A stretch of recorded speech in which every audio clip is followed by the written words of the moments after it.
your furnace dies during a polar vortex, or your AC goes kaput during a summer heat wave. You need a replacement, and you need it now. A new furnace or air conditioner can cost thousands of dollars. Many homeowners don't have that much cash on hand, which creates a big financial problem. Maybe you can charge the purchase if you can handle the added debt or have that much credit available. Maybe you can get a home equity loan or a home equity line of credit from your bank. You may also be able to get financing through your contractor working through a third-party lender. But beware, a recent Consumers Checkbook investigation found that many contractors use these repair emergencies to push really bad loans on their stressed-out customers. I'm Herb Weisbaum, the Consumer Man, a contributing editor at checkbook.org. Welcome to Consumerpedia at checkbook.org. We're the nonprofit that helps consumers select services, avoid trouble, and save money. Because we don't accept any advertising or take money from any business we recommend, you can rely on checkbook.org to be completely independent and objective. Now, here's the host of Consumerpedia, America's consumer expert, the Consumer Man, Herb Weisbaum. Checkbook's executive editor Kevin Brassler is here with what you need to know, plus advice on what to do when the HVAC system goes on the fritz. Hey, Kevin. Hey, Herb. So you have been investigating these plans for some time now, and you found some really extraordinarily bad deals. With some of these plans, it's hard to even describe like the horribleness of them, especially one contract we looked at, which is a lease. It's a lease for furnaces and air conditioning equipment. They also are leasing water heaters. And when we actually dug into the details of these plans, I mean, I basically concluded that these leasing deals for HVAC equipment is the worst deal I've seen in 30 years of doing this stuff. I mean, they're just so one-sided in terms of, the costs incurred by the homeowner and in terms of, the lack of the rights that the homeowner has in these contracts. So installing a new furnace or air conditioning isn't something most of us do more than maybe once if we're a homeowner. It's easy to get ripped off. High interest loans are common, but I got to understand this bit about people leasing their HVAC system like we used to lease telephones. Yeah, I mean, so there's almost two separate problems that can occur when you need to essentially borrow money or finance an expensive purchase like a new air conditioner, heat pump, or furnace. So one is that, they have these 0% financing deals that aren't 0% financing loans at all. They're really high interest loans, and we'll talk about those in a minute.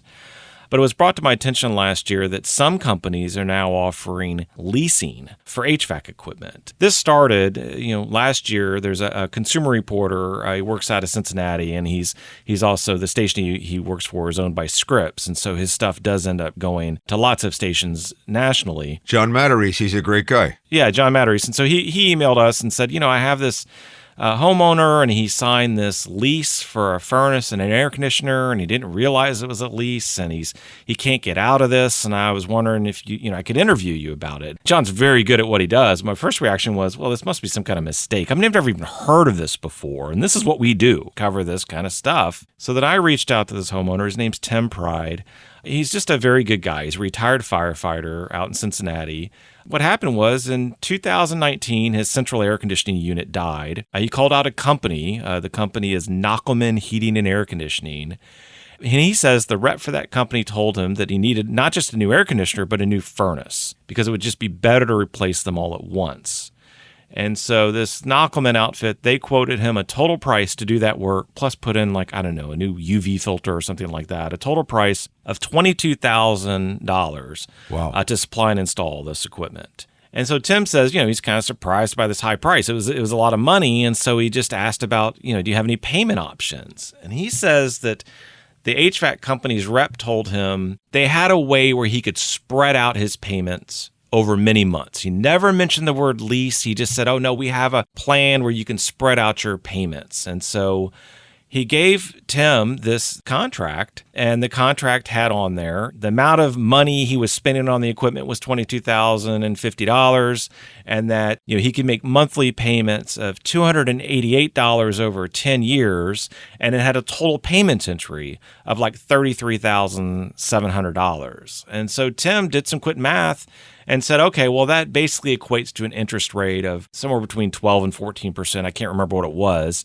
And he decided at that time that seemed like a reasonable interest rate, and so he went ahead and signed. And he didn't know he was signing a lease. No, he thought he was signing a loan. So the document did say, he sent me this lease, and it does say this is a lease. And then it's front and back and it's tiny type, but it does say lease on there. But Tim didn't realize this until 5 years later. He and his wife were thinking about selling their home. And so they were, before we put the home on the market, before we take in offers, we probably should go ahead and pay off, this loan that we have for our furnace and air conditioner. There's going to be basically a lien on the home that we need to satisfy before we can sell it anyways. So he dug out this form that he had signed, and his wife said, "You kidding? This isn't even a loan; it's a lease." And I mean, he was stunned by this. He says, he would never lease anything. If he had known it was a lease, he never would have signed it. He wouldn't lease a car, even. He told me. So he's really now just still. He says he's just kicking himself over not seeing this. But the salesperson, he says, slid this contract across to them and pointed out what his monthly payment would be, and pointed out that would be the monthly payment for 10 years, and this would be the payoff amount. And again, they went over the interest rate, and he thought it was reasonable. So he signed it. So a couple of questions. If he were not to make a payment, they could take the HVAC system out of his house because they own it? Yeah, this is the big problem. So if you read the contract, right, and really you have to dig into it to understand what all the details are. But if you read the contract, it says, first of all, Tim never owns the furnace or air conditioner that was installed by this company, and he never will own it unless he pays a big termination penalty. So the contract says essentially his monthly payment, yes, is around $288, and that covers the first 10 years of the lease. But even after those 10 years, he still doesn't own the furnace or the air conditioner. The contractor continues to own it. And if he wants to keep using this stuff, even though he's paid for it over 10 years plus interest, he has to keep paying this company $288 a month to keep that equipment. Oh, my goodness. So the 10-year length of this lease, it's nearly meaningless. The only thing that 10 years really means at all is that during those 10 years, Knockelman agrees to maintain the equipment. And so that's one of their selling points. We found that a lot of these reps, when they talk to their customers, they say, oh, we have a membership plan, or it's a plan where you pay us each month and then we'll take care of all maintenance. And to the company's credit, Tim says his air conditioner did break down within the first few years, and Knockelman came out and dealt with it. It was an expensive repair. But even after 10 years, if he wants to keep using his furnace and air conditioner, he's got to keep paying this monthly payment. Even though he's already essentially paid for the equipment plus a lot of interest, he's got to keep paying. During the course of the 10 years and even afterward, if he says, look, I don't want to pay this $288 anymore, if he stops paying, the company has the right to remotely disconnect his furnace or air conditioner until the balance is paid. Oh.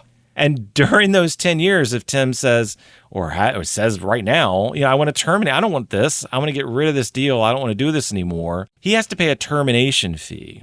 And on top of that, he has to pay a $500 cancellation fee.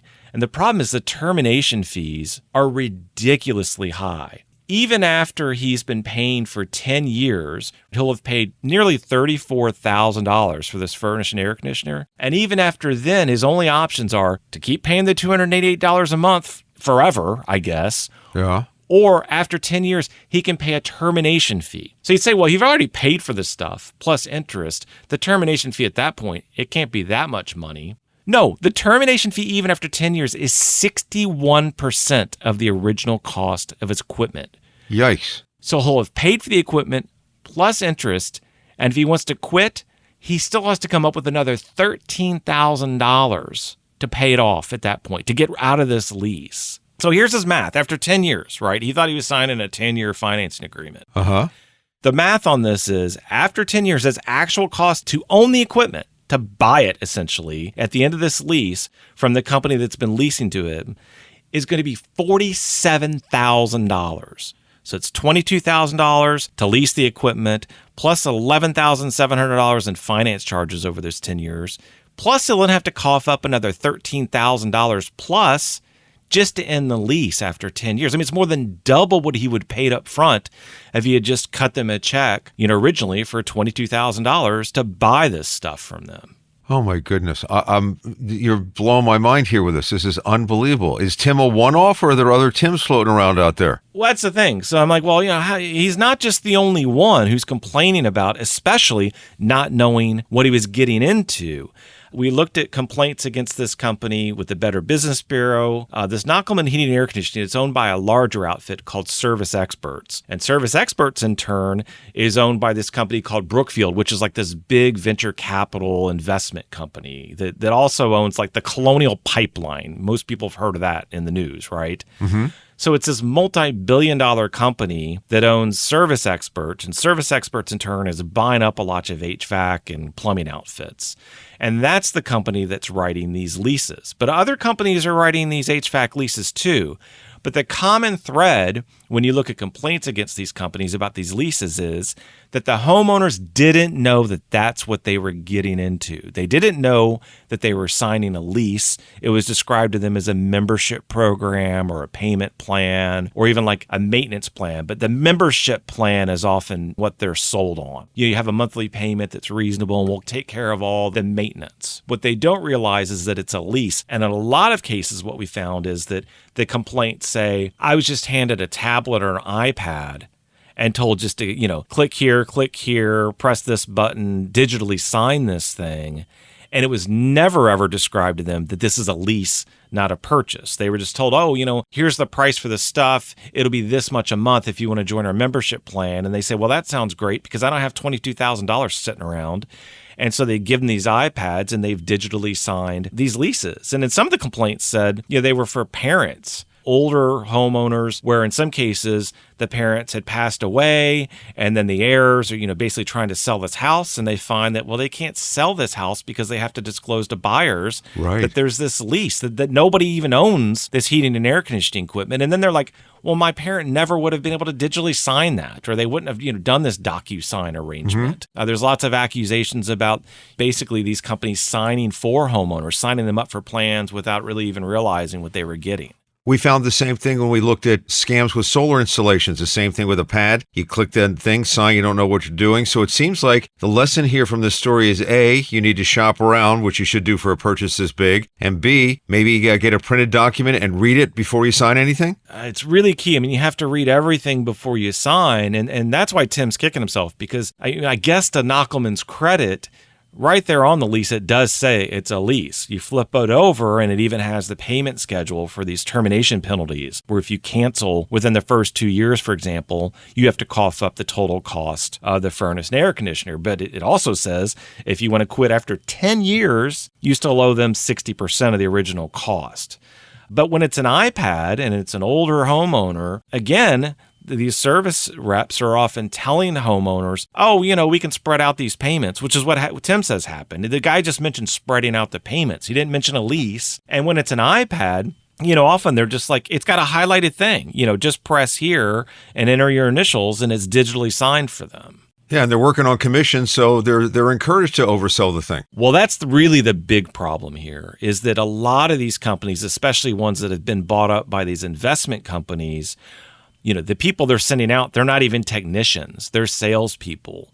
And if they are technicians, even if they are technicians, they're on commission now. And it's not just that they're on commission, it's that they have sales targets to hit. And there's no way these technicians can hit these big sales targets by doing, $800 repairs. They got to sell a lot of new installs, and they got to sell a lot of new furnaces, air conditioners, water heaters at inflated prices. And even in Tim's case, I looked at what he bought, and he probably did overpay. They probably did overcharge him for the equipment he bought. Not as much as what I've heard. I mean, I've heard of people being sold $12,000 water heaters, and really it's more of a $2,000 job. By the way, Kevin contacted Knockelman about this story, but the company declined to comment.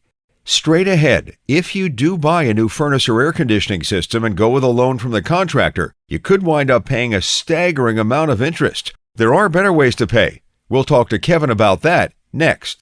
Checkbook has customer ratings and evaluations for heating and air conditioning contractors in these 7 metro areas: Boston, Chicago, Philadelphia, Seattle, San Francisco, Minneapolis-St. Paul, and Washington, D.C. If you live in or around one of these 7 cities and haven't joined Checkbook yet, check us out. Get a free 30-day subscription to all our ratings by going to checkbook.org/Consumerpedia.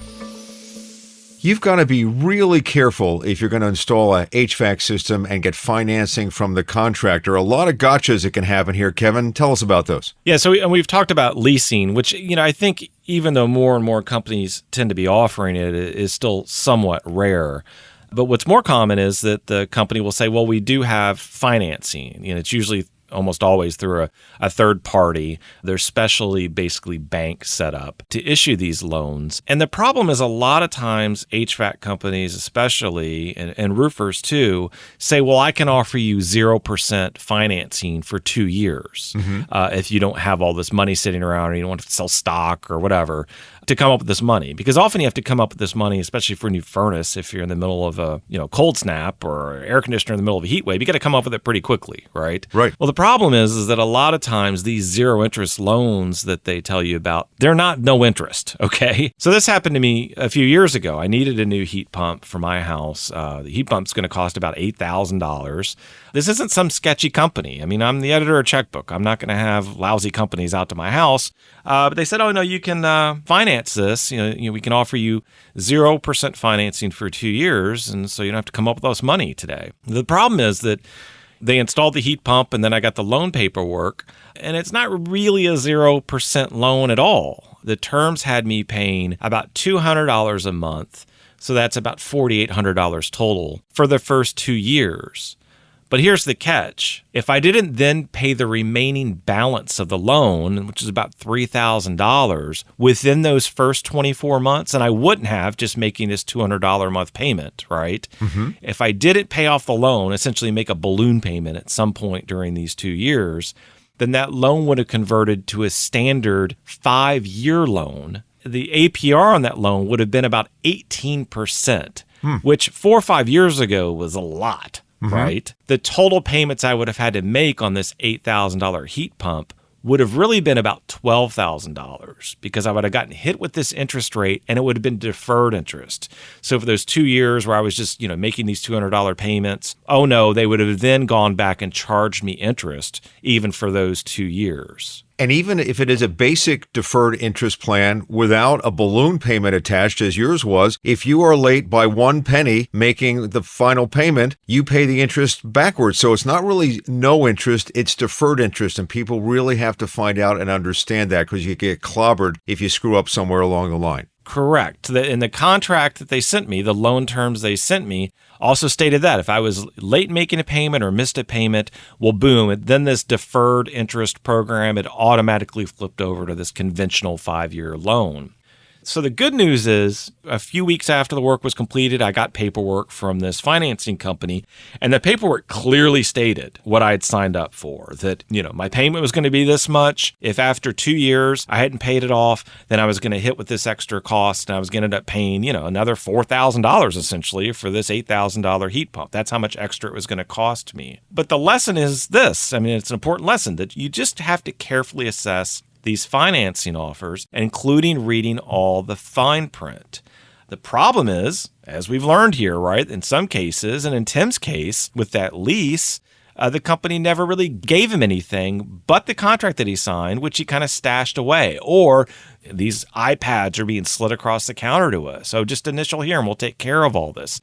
And they may email you this contract or not. That's another complaint we got about, these service experts leases, is that people say they never even got a copy of it. They signed off on the iPad and then, they must have sent the wrong email address or something like that. That was the excuse. Well, in my book, you look at the contract first, you see if it's terms you agree to, and then you sign the contract and live by it. It's not the other way around. You sign up for it and then get the deal. Well, the other lesson is, and we've often said this in this podcast, and we often write about it.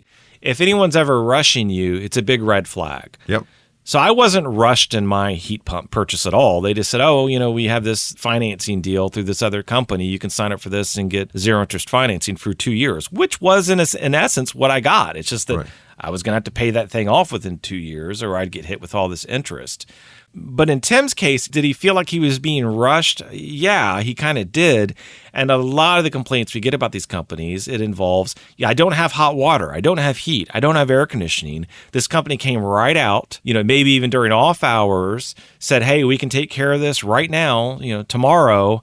Just sign here and, here's going to be your payment. And they never really give the homeowners a chance to back out of the deal. When people solicit business in your home, in most states, you have 3 days to cancel the contract, basically. You have this cooling off period. But in the case of my furnace isn't working, the air conditioner isn't working, I signed this thing, they did show up later that day or the next day and installed new stuff, they didn't really get the chance to look it over and cancel it. So let's look at some other ways to pay that may be better. If you have enough limit on your credit card, you could always charge it. Yeah, and we've talked about this before. The nice thing about using a credit card is you get certain protections against bad service or against overcharging you, right? If they overcharge you for that furnace or charge more than you agreed to, or something goes wrong, you could dispute that charge. So that's one way to do it, although, a lot of us don't have credit limits, available credit on our credit cards of $12,000. What about a loan from the bank, maybe either a home equity loan or a HELOC, a home equity line of credit? Yeah, so, essentially you can go to the bank and get a home equity loan. And what these are, they're essentially second mortgages that offer fixed rates and terms. So it's using, any equity you have in your home as collateral for paying back that loan.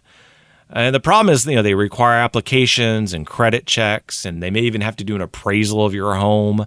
There's closing costs. I mean, they're a lot easier to arrange than mortgages, and they typically offer lower interest rates than, what the contractors are offering, 17 to 25%. But there is a lot more paperwork. There are closing costs. It's going to take more time. And if you're in a hurry, you may not have enough time to go out and get one of those loans. There's also HELOCs. You mentioned those. I mean, these are similar to home equity loans, but they basically just give you a line of credit that you can borrow against as needed. So a lot of people, they take out these loans for big remodeling jobs. So I don't really know, I think it's going to cost this much, but it's always more expensive than you thought. These loans, HELOC loans, they usually carry variable interest rates, so maybe not as good as a fixed interest loan. But interest like home equity loans, it's tax deductible. It's just in general, home equity loans usually are easier to get, faster to get than home equity loans. When I first got my home, it was suggested to me that I take out a HELOC. They were free at that point in time. So I had this money sitting around if I ever needed it for something like the furnace goes bad or something like that. And, may not be a bad idea for homeowners who are able to do that kind of thing and have that money available if you ever have a situation where you need it. Yeah, I think it's way better, definitely better than contractor-backed financing. These offers that contractors offer that's through a third party, they're getting a commission for selling that loan. Just simply because usually home equity loans and lines of credit, the interest rate's far lower and the payment terms are better. I mean, you just know what you're getting into in advance compared to what most homeowners are complaining about with contractor-backed financing. So bringing this all home based on everything you learned from your investigation, what are the 1 or 2 takeaways you have for folks listening if you find yourself with a heater that doesn't work or an air conditioning that goes on the fritz, or you're desperate to have some kind of HVAC system installed or big repair taking place? I mean, it is a big problem. If your air conditioner's dead and it's going to cost, $6,000-$7,000 to replace it, or your furnace is dead and it's going to be $4,000 or $5,000 to replace it, said a lot of homeowners don't have that money sitting around.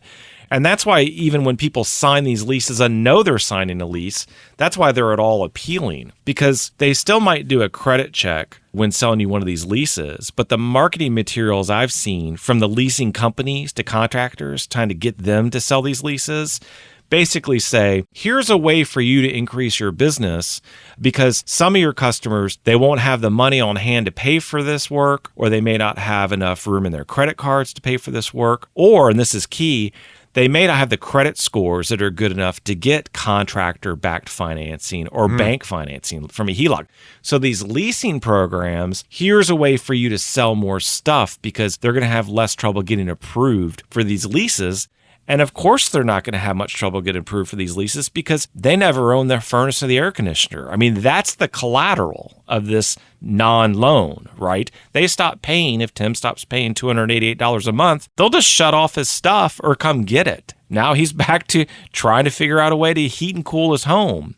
And really what's happening with these leases, I think, is at the end of the 10 years, these companies come out and they say, well, the lease is up. You can keep paying us $288 a month or whatever it is, or we'll install all new equipment and you can start all over again on a different lease, right? It's just perpetual payments. It's a source of income for these companies, but it's not good for consumers at all. If you want to read more about this, you'll find Kevin's full story on our website, checkbook.org. Kevin, eye-opening stuff I didn't know. Thanks for doing the digging and letting us know about this. Yeah, it's just really disappointing, essentially, that these companies are abusing people like this, and especially in the way that they are, where most people who are taking out these leases, as far as I can tell, don't know what they're signing. Before we go, a few other Consumerpedia episodes you might want to check out. Number 30, HVAC, finding good contractors and choosing new equipment. Number 44, should you repair or replace a broken appliance? And number 87, don't get burned by solar scammers. And with that, we're out of time. We hope you'll rate this episode. It's really helpful. And follow us on Apple Podcasts, Spotify, or wherever you listen to your podcasts.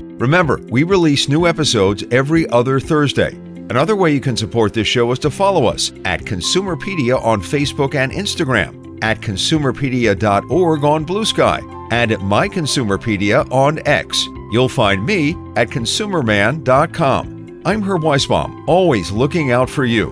Until next time, be smart and shop wisely. Consumerpedia is a public service of checkbook.org. We're a unique nonprofit that helps you save money and make smarter choices. You can count on Checkbook to help you find the best services and avoid the worst, with local ratings that are accurate and unbiased. If you live in or around these 7 cities and haven't joined Checkbook yet, check us out. Boston, Chicago, Philadelphia, Minneapolis-St. Paul, Seattle, San Francisco, and Washington, D.C. To get your free 30-day subscription, go to checkbook.org/Consumerpedia. Consumerpedia, empowering consumers to save money and make smarter choices.